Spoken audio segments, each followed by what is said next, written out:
Hello दोस्तों, आज हम डिकोड करने वाले हैं एक बहुत ही जबरदस्त और एनर्जी से भरी अल्टीमेट एग्जाम चीट शीट को। जरा इमेजिन कीजिए 17 फरवरी का दिन बस आने ही वाला है और मैथ का बोर्ड एग्जाम एकदम सिर पर खड़ा है। पूरे साल भर यही टालमटोल चलती रही ना कि अरे कल पढ़ लेंगे, कल कर लेंगे, और अब जब वो कल बिल्कुल सामने आ गया है तो सच में पसीने छूटने लगते हैं। वैसे ये एक ऐसी सिचुएशन है जिससे लगभग हर स्टूडेंट कभी ना कभी गुजरता ही है। तो आज हम उसी मैथ फॉर्मूला 40 को समझने वाले हैं जो इस घबराहट को रातों रात कॉन्फिडेंस में बदल सकती है। तो चलिए बिना टाइम वेस्ट किए सीधे इसमें गोता लगाते हैं। अक्सर क्या होता है ना, एग्जाम से ठीक एक रात पहले एक अजीब सा लेकिन बिल्कुल असली वाला डर हावी हो जाता है। जब किताब खोली जाती है तो कई बार ऐसा लगता है कि ट्रिग्नोमेट्री और अलजेब्रा सब आपस में बुरी तरह उलझ गए हैं। ऐसा फील होता है जैसे पन्नों पर अक्षरों की जगह सिर्फ और सिर्फ अंधेरा दिख रहा है। परिवार वालों को तो यही लगता है कि एग्जाम में कमाल होने वाला है, लेकिन अंदर ही अंदर एक डर सताता रहता है कि कल के चक्कर में कहीं सब बर्बाद तो नहीं हो गया। ये वो पल होता है जहाँ दिमाग एकदम सुन्न पड़ जाता है। समझ ही नहीं आता कि शुरुआत आखिर करे कहाँ से। और सच कहूँ तो ये घबराहट बहुत ही नॉर्मल है। लेकिन सुनिए, इस घबराहट के सामने हार बिल्कुल नहीं माननी है। हमेशा याद रखना है कि रोने से बीता हुआ कल वापस नहीं आने वाला। ये किसी लॉकर रूम वाली पेपटॉक से कम नहीं है। मतलब जो टाइम निकल गया उस पर पछताने से अब कोई फायदा नहीं है। आने वाला कल अभी भी पूरी तरह से मुट्ठी में है। गेम अभी खत्म नहीं हुआ है दोस्तों, बस आंसू पोंछने हैं और एक फ्रेश शुरुआत करनी है। जब डर को किनारे रखकर पूरे कॉन्फिडेंस से कदम आगे बढ़ाए जाते हैं ना, तो बस वही वो पल होता है जब असली जीत की नींव रखी जाती है। तो चलिए अपने हथियारों के जखीरे से पहला अस्त्र निकालते हैं, अलजेब्रा और एपी पर विजय। शुरुआत करते हैं अलजेब्रा के उन डरावने सवालों से जो सबसे ज्यादा खौफ पैदा करते हैं। जब क्वाड्रेटिक इक्वेशन के सवाल सामने आते हैं और लाख कोशिशों के बाद भी फैक्टर नहीं बनते तो अक्सर दिमाग काम करना बंद कर देता है। ऐसे टाइम पर डर को साइड में रखना है और अपना ब्रह्मास्त्र निकालना है। जी हाँ, श्रीधराचार्य फॉर्मूला। जब सारे रास्ते बंद नजर आए ना, तो ये फॉर्मूला हर ताले की चाबी बन जाता है। ये ब्रह्मास्त्र उन मुश्किल इक्वेशंस को भी चुटकियों में सुलझा देता है जहां नॉर्मल फैक्टरिंग पूरी तरह फेल हो जाती है। ये सच में एक अजय हथियार है। और हाँ, इस ब्रह्मास्त्र का इस्तेमाल करते समय एक बहुत ही मजेदार हुक याद रखना है। फॉर्मूले का जो नीचे वाला हिस्सा है यानी डिनोमिनेटर, लोग अक्सर उसे ही लगाना भूल जाते हैं।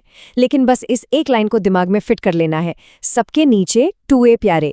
ये एक ऐसा कैची मेमोरी हुक है कि एक बार दिमाग में छप गया तो फिर कभी नहीं निकलेगा। बस इस लाइन को मन ही मन गुनगुनाते रहना है और एग्जाम में वो डिनोमिनेटर वाली गलती कभी होगी ही नहीं।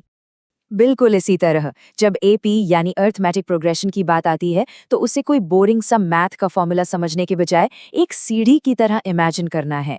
किसी भी nवें पद तक पहुंचने का ये सबसे सिंपल शॉर्टकट है a प्लस ब्रैकेट में n-1 into d। a plus n-1 d। बस इस छोटे से शॉर्टकट को याद रखना है और फिर कोई भी सीढ़ी हो, कोई भी मंजिल हो, बहुत ही आसानी से तय की जा सकती है। मतलब ये फॉर्मूला उस मुश्किल से लगने वाले सफर को एक बहुत ही आसान से कदम में बदल देता है। अब आगे बढ़ते हैं अपने दूसरे हैक की तरफ, डिस्टेंस फॉर्मूला हैक। देखिए, आमतौर पे जब डिस्टेंस फॉर्मूला पहली बार सामने आता है तो वो बहुत ही एब्स्ट्रैक्ट और किताबी सा लगता है।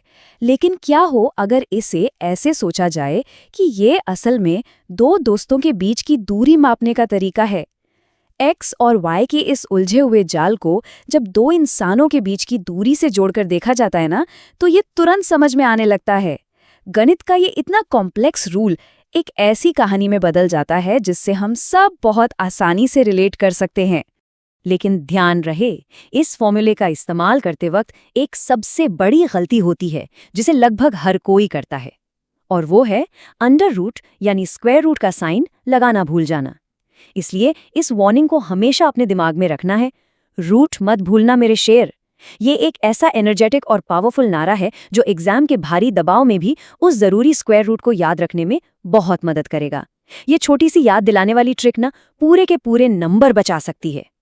चलिए अब चलते हैं तीसरे और सबसे डरावने पड़ाव की तरफ, ट्रिग्नोमेट्री टेबल को काबू करना। अब आते हैं उस टॉपिक पर जहां अच्छों के पसीने छूट जाते हैं, ट्रिग्नोमेट्री। लेकिन पता है, असली दुश्मन ट्रिग्नोमेट्री नहीं बल्कि वो रट्टा मारना है जो अक्सर हमें सिखाया जाता है। पूरी टेबल को रटने की बिल्कुल कोई जरूरत नहीं है, बस ये 3 आसान स्टेप्स फॉलो करने हैं। पहला स्टेप, केवल साइन की लाइन को अच्छे से याद कर लेना है।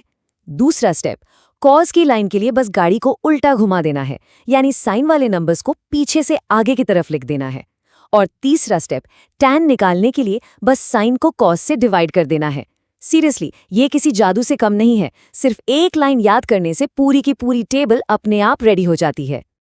अब जरा देखिए कि ये रिवर्स गियर आखिर काम कैसे करता है। साइन की लाइन 0 से शुरू होकर 1 पर खत्म होती है, राइट?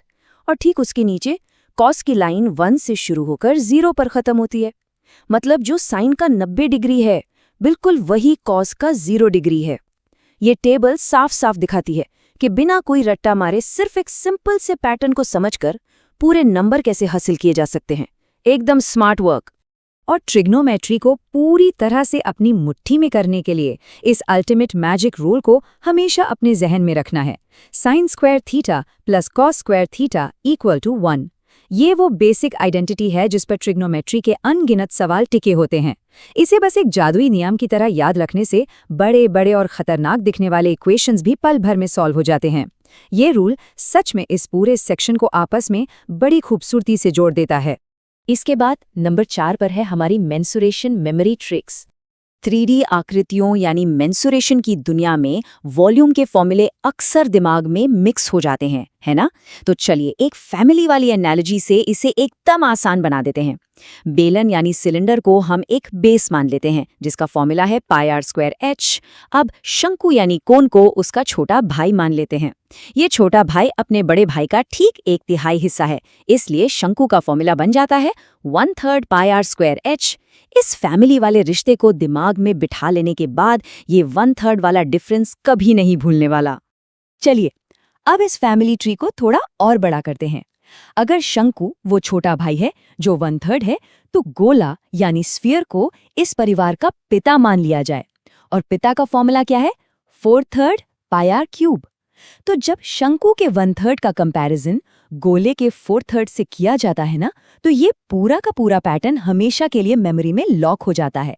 मेंसुरेशन के फॉर्मूले याद करने का इससे मजेदार तरीका शायद ही कोई और हो सकता है।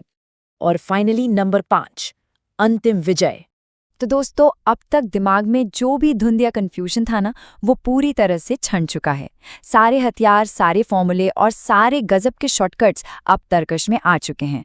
बस अब इस एनर्जी को महसूस करना है और एक सॉलिड ऐलान करना है, मैथ्स में आग लगा दूंगा। ये सिर्फ कोई हवाई बात नहीं है, ये कॉन्फिडेंस का एक असली ऐलान है। जब सब कुछ क्लियर हो जाता है और समझ में आ जाता है कि सारी टूल्स हमारे पास हैं, तो ठीक यही फीलिंग अंदर से आनी चाहिए। हमारा सोर्स मटेरियल भी यही कहता है कि इस कॉन्फिडेंस को एक प्रॉमिस की तरह पक्का कर लिया जाए। ये खुद से एक वादा है कि अब कोई डर बाकी नहीं है और एग्जाम में तहलका मचना एकदम तय है। तो अब आखिर में बस एक ही सवाल बाकी रह जाता है, क्या मैथ में आग लगाने की पूरी तैयारी हो चुकी है? क्या हर चुनौती को फेस करने वाला वो जुनून अंदर आ गया है? देखिए, जब भी कोई मुश्किल आए तो बस यही याद रखना है कि सॉलिड तैयारी और